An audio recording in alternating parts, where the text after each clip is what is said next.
O tema de hoje é a depressão. A depressão é um dos temas mais delicados que existe na saúde dos seres humanos deste planeta, denominada há muito tempo já o mal do século, junto com a ansiedade. Então vamos ver por que ela acontece e, de um certo modo, como evitá-la, ou alguns caminhos de solução para resolver o problema. Então, este vídeo ele é extremamente importante, pode ajudar milhares de pessoas. Olhe ele com muita atenção, que no final eu vou dar alguns caminhos de solução, os 3 pontos fundamentais. E repasse para os amigos, condivida este material que pode de fato ser a solução prática para muita gente não entrar na depressão e algumas pessoas saírem da depressão, certo? Nós estamos falando aqui, eu vou estar falando aqui de uma depressão, digamos assim, tem vários níveis da depressão. Existem depressões circunstanciais, existem depressões crônicas, profundas, existem depressões leves que acontecem e passam. Então eu vou fazer algumas considerações que são de extrema importância que a pessoa conheça este conteúdo, certo? Na verdade, a nossa ciência psicológica, psicologia acadêmica, a psicologia convencional, ainda precisa avançar muito sobre o conhecimento das causas da depressão, mas, sobretudo, como resolver a depressão, onde é possível resolvê-las. Então, nós temos, na verdade, um aporte científico e metodológico ainda bastante carente. Eu falo aqui baseado em alguns redutos da psicologia internacional muito profunda e muito avançada, que aos poucos ela entrará no mundo acadêmico, se tornará um grande serviço para todos os seres humanos que estiverem dispostos a reorganizar melhor a própria vida, certo? Então, primeiro ponto a ser considerado, qual é o estado emocional e mental que gera a depressão? A depressão, na verdade, ela gera um estado confusional mental, é uma confusão, e gera um sentimento de grande desvalia, de uma autoestima a zero e de um temor muito sério frente a qualquer coisa que poderia dar o sucesso. Portanto, se nós observarmos, e todas as pesquisas demonstram que o depressivo tem sempre uma mentalidade perdedora. Nada vai dar certo, comigo nada dá certo, comigo não funciona, não adianta que eu tente. Está identificado, está já estatizado nele uma base, onde ele tem realmente o convencimento. Ele, basicamente, ele se identifica a este erro, de que não dá certo, de que eu não posso, de que eu não consigo. E o medo, no fundo, o medo da morte, sobretudo, medo que tudo vai acabar, medo que nunca dê certo, ronda continuamente a mente e as emoções de um depressivo. Sobretudo os depressivos mais crônicos, eles têm constantemente um estado de alarme disto que eu estou descrevendo. E tanto é que, em muitos casos, ele culmina com o suicídio, porque é o último ato, como se, já que não vale, já que não é possível, já que não dá certo, no momento psicótico, estado depressivo, existe o suicídio, certo?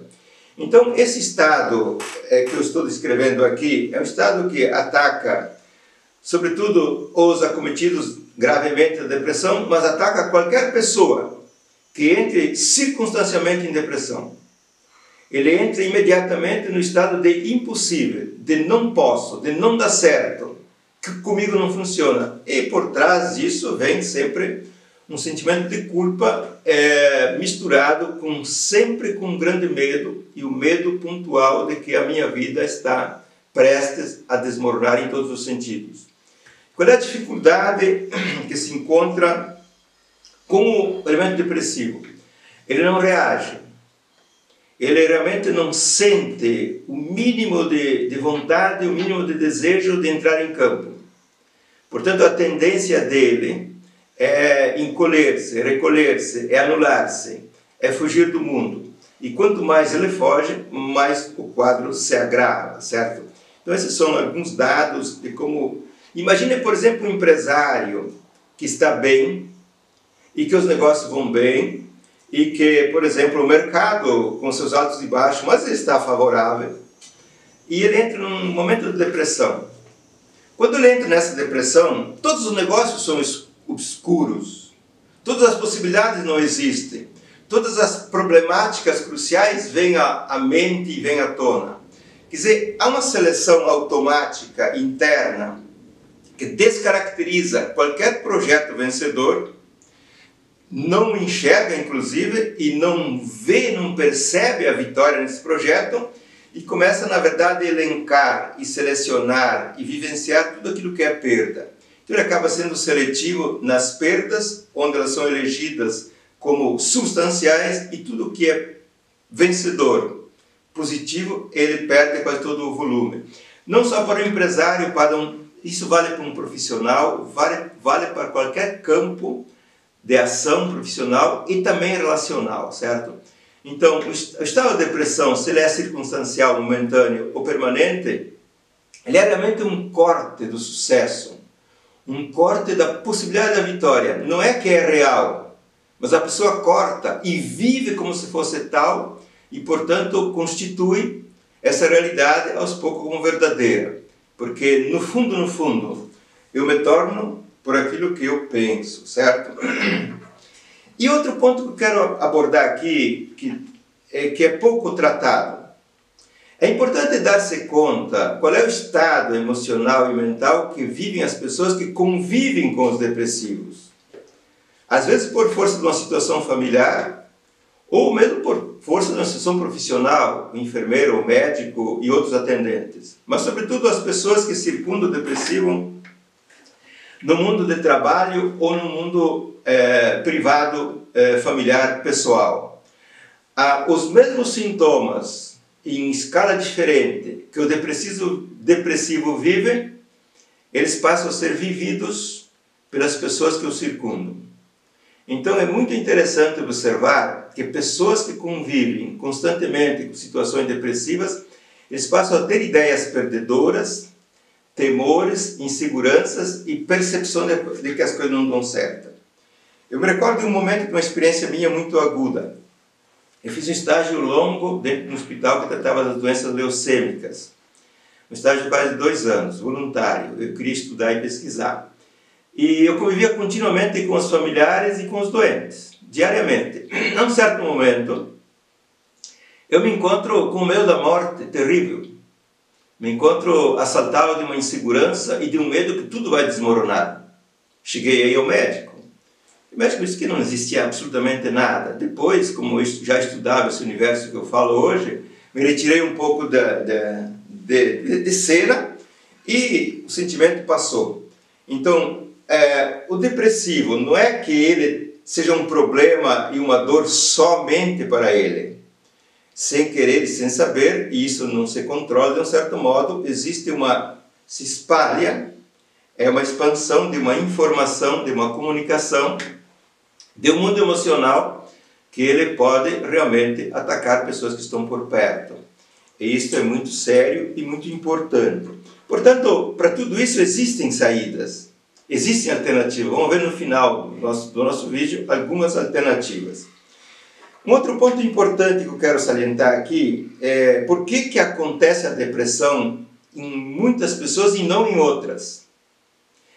Aliás, todas as doenças, todos os quadros clínicos, desde a doença econômica, da doença social, da doença orgânica, da doença emocional, da depressão incluindo-a, são quadros que acontecem em certas pessoas, mas não acontecem em outras. Mas tomamos a depressão. Na depressão já existem tratados extremamente importantes feitos por seríssimos pesquisadores, como Melanie Klein, como Freud, como Jung, como, por exemplo, o Laing e outros, tantos outros, certo? Que mostram que a depressão tem realmente uma predisposição na fase de uma infância muito precoce.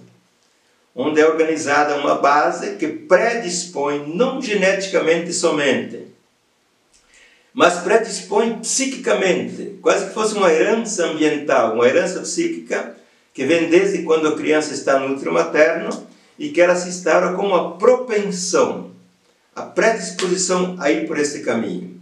Então, como ponto de partida, existe uma predisposição genética e não genética, uma genética psíquica ou cultural, se quisermos também, vale, que dá a base inicial. E num segundo ponto, nós temos, na verdade, existe uma conjuntura sociofamiliar que dá amplificação, que cria um ambiente emocional subjetivo, um ambiente sentimental, um ambiente psicológico, que ele facilita demais, extremamente facilitador para a eclosão da depressão. E não falo muito do ambiente social, mas mais do ambiente familiar e um entorno, porque o social entra como uma consequência segunda, depois entra o social. Podemos falar de um ambiente sociofamiliar, certo? E nesse ambiente sociofamiliar existem variáveis muito consistentes e muito profundas, que não são pegas como elementos causais e elementos desencadeadores e alimentadores da depressão. Nós sabemos, por exemplo, que em cada família também tem o bode expiatório, aquele que paga o preço de um grande grupo. E muitas vezes o bode expiatório se torna depressivo, certo? Porque o bode expiatório, um estudo já bem tratado amplamente no mundo da psicologia, ele é o depositário de muitas coisas de um grupo, de um grande grupo, de um modo normal, de uma conjuntura familiar um pouco problemática, ou até normal, certo? O bode expiatório. Então, como segundo elemento, existe essa conjuntura sociofamiliar. E o terceiro elemento, que eu julgo um dos mais importantes, existem erros de escolhas e de investimento do próprio potencial. Então, nós somos portadores de um potencial que tem um vetor de sucesso, tem um vetor vocacional, ele tem um propósito.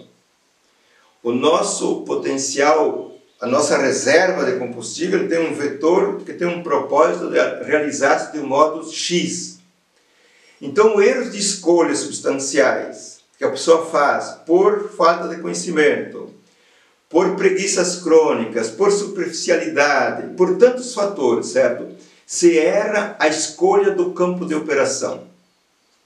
Ou se erra a escolha no campo de investimento, certo? Então, o que acontece? Acontece que se escolhe um caminho errado, uma estrada errada, e se investe um grande quântico de potencial ao longo de um tempo nessa direção.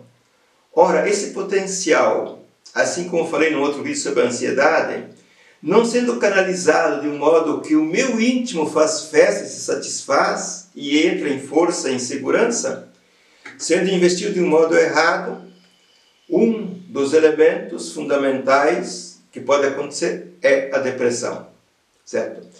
Então, por exemplo, se eu colocar aqui duas causas fundamentais da depressão, um deles é este erro de investimento do potencial que destrói o próprio potencial. Você imagine um homem, uma mulher que se investe numa relação afetiva amorosa errônea e que fica anos brigando, se conflituando, se desgastando em cima deste aspecto, onde ele abdica de tantos projetos, de tantas variáveis vencedoras, de tantas construções, porque ele está envolvido num caminho que ele quer fazer dar certo uma relação pelo caminho errado, ou a própria relação está errada. Veja, em base a vários anos de conflito, de investimento de potencial dia a dia, o potencial é destruído. Então, na base de uma depressão séria, existe a destruição de um potencial. É como se a pessoa tivesse cortada da fonte que já não brota tanta água. Já não brota água, porque ela está bloqueada ou ela está esvaída. Certo? Considero uma excelente fonte numa época de uma extrema estiagem, de uma extrema seca. Ela pode não jorrar mais água. E a depressão, neste caso, é eu ter que viver com uma míngua de potencial, com uma míngua de água, entre aspas, porque, na verdade, o meu processo de investimento, até na adolescência, na juventude, num jovem adulto tenro, destruiu grande parte do próprio potencial. É uma coisa muito séria, muito profunda e muito ampla, certo? Então, no fundo, se fizermos uma pesquisa muito séria, que vai um pouco além, que amplia um pouco aquilo que a nossa séria psicologia nos dá, nós vamos encontrar na base a destruição do próprio potencial. Mas dá para recuperar? Dá para recuperar. Vamos ver em seguida, certo? E um outro elemento importantíssimo da depressão que não é considerado é que, assim como, por exemplo, Freud demonstrou categoricamente que um problema emocional ele pode somatizar-se em vários órgãos do corpo, por exemplo, no fígado, no intestino, no cérebro, em qualquer campo, o único problema se desloca e se condensa num certo órgão. As últimas descobertas científicas mais avançadas mostram que uma pessoa do grupo de convívio X, ele pode deslocar a sua doença latente num filho, num sobrinho, num amigo, em outras pessoas. A mesma lógica que Freud descreveu, conflito se desloca num órgão, os estudos mais avançados mostram com muita precisão que pode existir um doente latente e onde o sintoma se manifesta num dependente afetivo, uma pessoa que convive no mesmo convívio com afetividade aberta a este doente latente que não demonstra nada no mundo externo.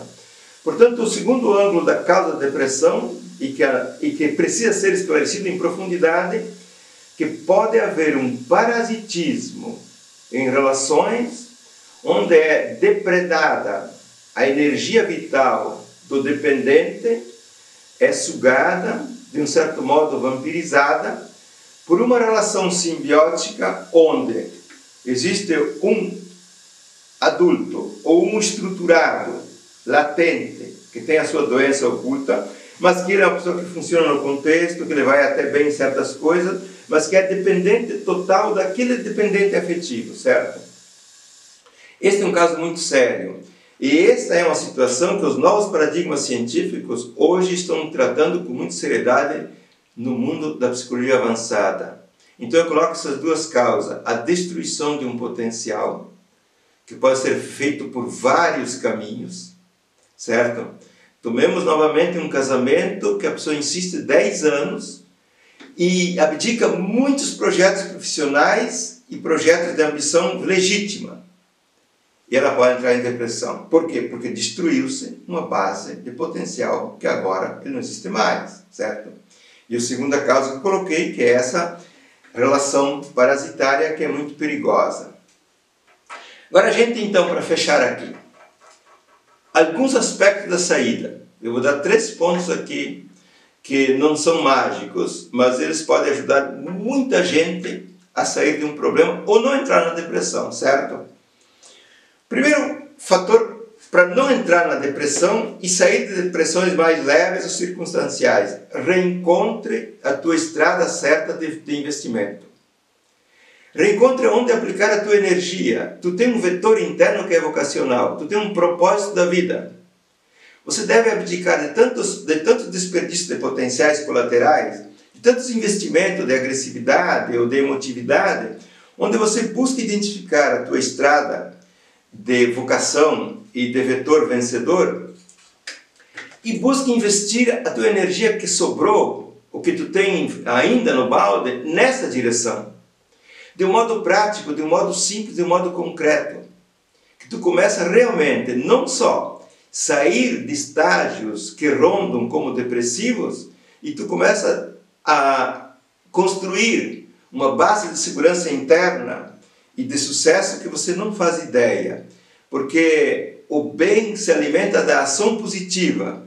O bem se alimenta de ações úteis e funcionais. E quanto mais eu investir o potencial na estrada certa, que é o que eu deveria ter feito no caso de um depressivo, tanto mais eu me recupero e com mais rapidez.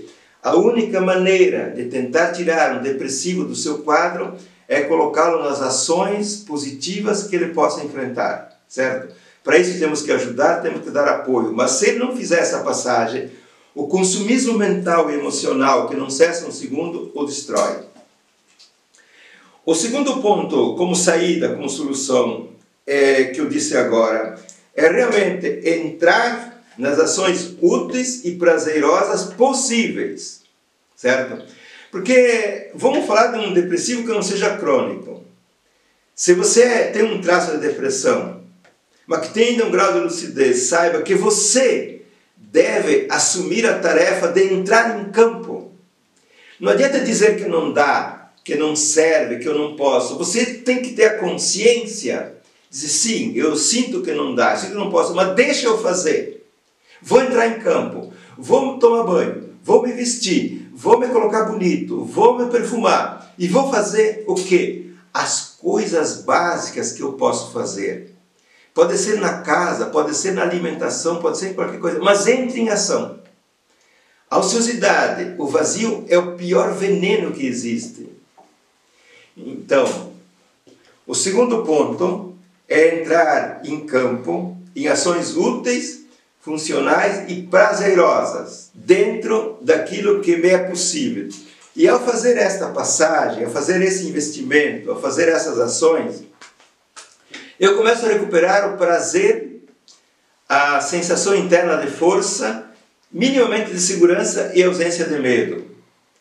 A dificuldade incrível de tratar um depressivo é que ele não consegue decidir de fazer absolutamente nada. Certo? Eu estou falando das pessoas que estão ainda relativamente lúcidas. Saiba que depende de tu girar a chave e dizer não, eu vou fazer. Faz, mesmo que tu sinta o mundo caindo, faz. O que eu estou dizendo que funciona em alta escala. E o terceiro ponto que eu coloco como saída, e isso vale inclusive para os depressivos crônicos, para as pessoas que são os atendentes, procurem rever o ambiente onde o depressivo está inserido. Ambiente de trabalho, o ambiente de família, o ambiente afetivo.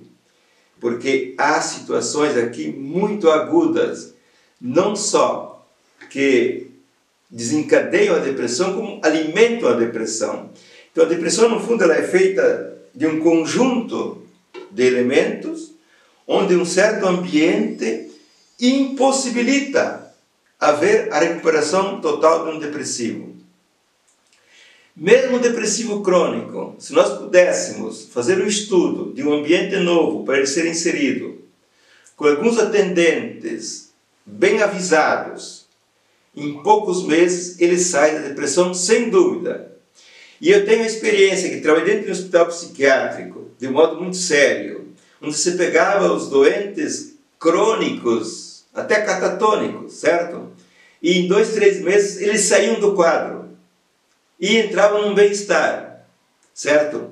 Hospital psiquiátrico se chama Clínica Pinel de Porto Alegre, no tempo que não se usavam medicamentos. Só que depois este dito doente, ele era recolocado num ambiente X.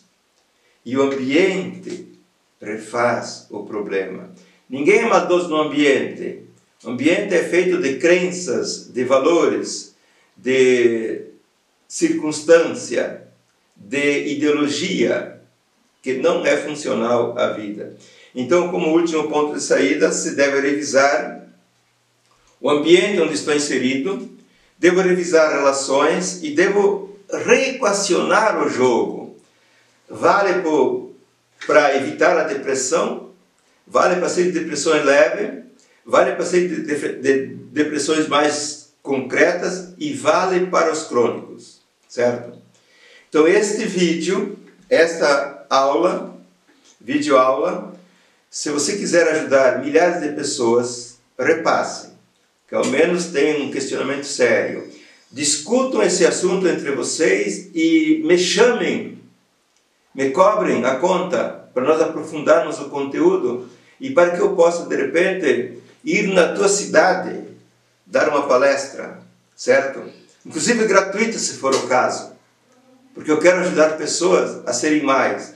O meu mundo é empreendedor, o meu mundo é de crescimento, o meu mundo é de soluções, mas eu sei, ao longo da minha profissão, que é muito longa, quantos quadros que eu enfrentei, que às vezes com um toque rápido, com uma dica rápida, a pessoa desvia aquele caminho e abre uma solução incrível da própria vida. Valeu, gente!